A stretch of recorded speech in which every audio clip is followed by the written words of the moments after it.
Budget आज पेश हो चुका है और अलग अलग विशेषज्ञ अपनी राय इस पर दे रहे हैं। हमारे साथ एक खास मेहमान मौजूद हैं, मिस्टर केशव भजानका साहब, executive director century plywood India limited के। आपका बहुत बहुत स्वागत है एनडीटीवी इंडिया पर।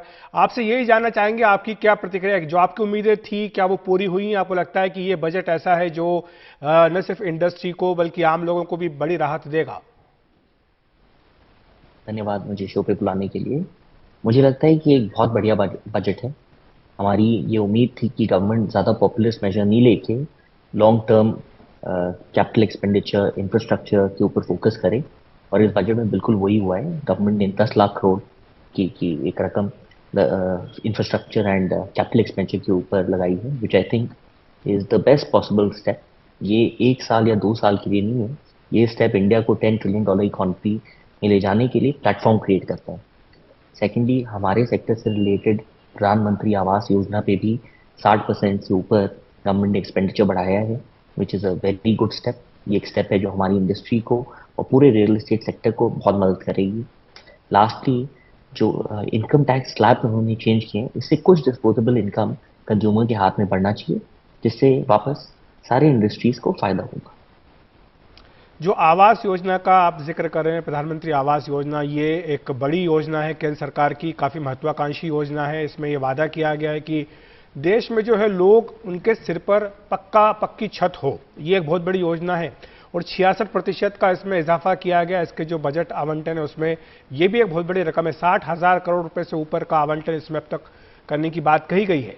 तो आपको लगता है कि ये एक ऐसी योजना है और एक ऐसी घोषणा है जिसके चलते जो पूरा हाउसिंग सेक्टर है उसको इससे फायदा मिलेगा?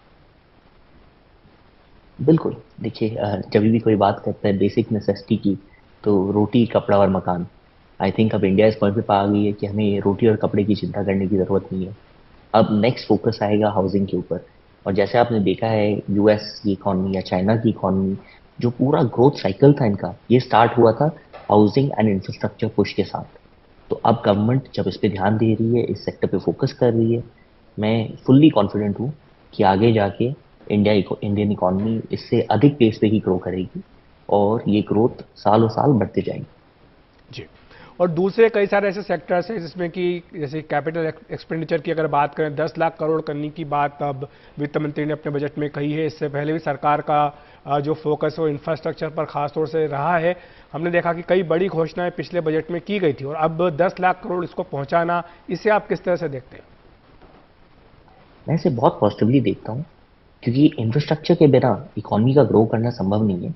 बस एक ही चीज़ मैं चाहूँगा कि इस इंफ्रास्ट्रक्चर एक्सपेंडिचर में लॉजिस्टिक के ऊपर फोकस किया जाए, क्योंकि अभी भी इंडिया में लॉजिस्टिक कॉस्ट, अगर हम अमेरिका से कंपेयर करें, चाइना से कंपेयर करें, बांग्लादेश से कंपेयर करें, काफ़ी हाई है। और इसी वजह से शायद कभी कभार हम एक्सपोर्ट्स में इतने कंपेटिटिव नहीं रहते हैं जैसे कि बाकी प्लेयर्स हैं। तो अगर इसमें से कुछ अमाउंट, जैसे रेलवे बजट बढ़ाया गया है, वैसे ही अगर कुछ amount dedicatedly infrastructure, logistic infrastructure के ऊपर रखा जाए, तो आई थिंक हमें लॉन्ग टर्म में बहुत फायदा मिलेगा। तो इसी दिशा में अगर हम बात करें, बजट से हट करके जो गति शक्ति योजना है केंद्र सरकार की, वो इंफ्रास्ट्रक्चर लॉजिस्टिक्स को लेकर के ही है। और इसको आप किस तरह से देखते हैं? गति शक्ति, आपको लगता है कि ये इस सेक्टर को एक बड़ा बूस्ट दे सकती है? बिल्कुल। देखिए, बांग्लादेश के अंदर आज के दिन जो जो ट्रांसपोर्टेशन है वो ज़्यादातर रिवराइन रूट से ही होता है, और उनका ट्रांसपोर्टेशन कॉस्ट इंडिया के कंपैरिजन में काफ़ी कम है। तो अगर ये Gati Shakti and whether it is railways, whether it is rivers, whether it is any other route, अगर यहाँ पे इंफ्रास्ट्रक्चर बनाया जाए, अगर यहाँ पे गवर्नमेंट सालों साल इन्वेस्ट करे, तो हमारी जो लॉजिस्टिक कॉस्ट है वो डेफिनेटली गिरेगी, और इससे इंडस्ट्री एज अ होल को बहुत बेनिफिट मिलेगा। जी, बहुत बहुत शुक्रिया आपका भजानका साहब, इस तमाम जानकारी के लिए, इस पर अपनी खास राय देने के लिए। आज का जो बजट आया है, इस पर क्या थैंक आपकी यू। जो उम्मीदें थी उस पर कितने हद तक वो खरी उतरी हैं?